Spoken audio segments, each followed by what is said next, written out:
दिनै बे समाव आङो जुमदर रादाबनि जानानै साफ्रोमबो रादाब अनसायगिरिनो रायजो राजाफोरनि गेजेराव मोनसे गोजोनथाव मोनसे हाबाफारि दिन्थिनो नागिरदों जाय माने थामथि बर' एकर्ड बिटिआर बे बिखौहाय जाय बिथांमोना दिनैहाय एग्रिमेन्ट खालामबाय गभर्नमेन्ट अफ इन्डिया आरो गभर्नमेन्ट अफ आसाम बिसोर बिथांमोनजों जाय बिथांमोना दिनैहाय दिल्लीयाव थांनानै जे थामथि बर' एकर्डखौ जे गोरोबथा खालामनो थांबाय दा बे समावहाय बिथांमोनखौ बरायनो थाखाय हाजार हाजार बर'फोरा बे समाव नेगासिनो दं बे समाव बेखिनि खौरांखौ जोङो जुमदार रादाबनि जानानै रायजो राजा नोंथांमोननि गेजेराव फोरमायनो थाखाय बा दिन्थिनो थाखाय आखायाव लादों नोंथांमोना नायलांबाय थाबानो जाबाय जे दिनैनि बे 28 जानुवारि दिना जोङो जे बर'फोरनि थाखाय 27 जानुवारिया जे बर'फोरनि थाखाय मोनसे जारिमिनारि सान जासिगोन बेयो जोंनि थाखाय रोखा बे गासै बाथ्राफोरखौ लानानैनो दिनै जोङो 28 जानुवारियावहाय गुवाहाटियाव थानाय गपिनाथ बरदलै इन्टारनेशनेल एयारपर्टआव जोङो जोंनि बर'नि माखासे दैदेनगिरि बिथांमोनखौ जोङो बे समावहाय जोङो बे एकर्डखौ बानायग्रा दैदेनगिरि बिथांमोनखौ मान होनायजों लोगोसे जों बिथांमोनखौहाय फरायनो थाखाय थामथिम जानाय रायजो राजाफोरजों लोगोसे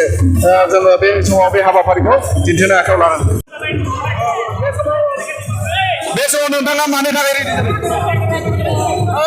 जोङो बे बर' एकर्ड जानायाव जाय दैदेनगिरिफ्रा दिल्लीयाव दङमोन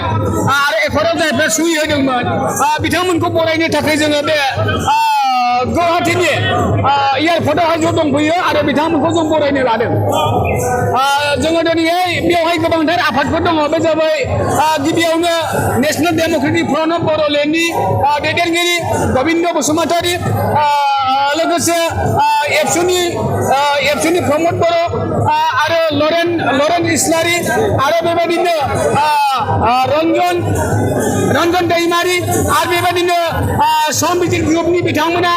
दिनैहाय दिल्लीयाव दङमोन आरो बिथांमोनखौ दिनैहाय जोङो बे समावहाय 9टा बाजि जानायाव बिथांमोना एयारपर्टनिफ्राय ओंखारफैबाय बेनिखायनो बिथांमोनखौ जोङो बे समावहाय बरायनो थामथिम जाबाय जोङो बयबो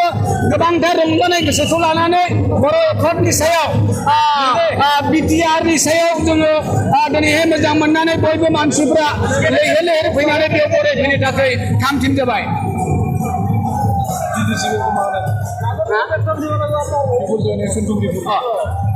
आरो जों बयबो बे समावहाय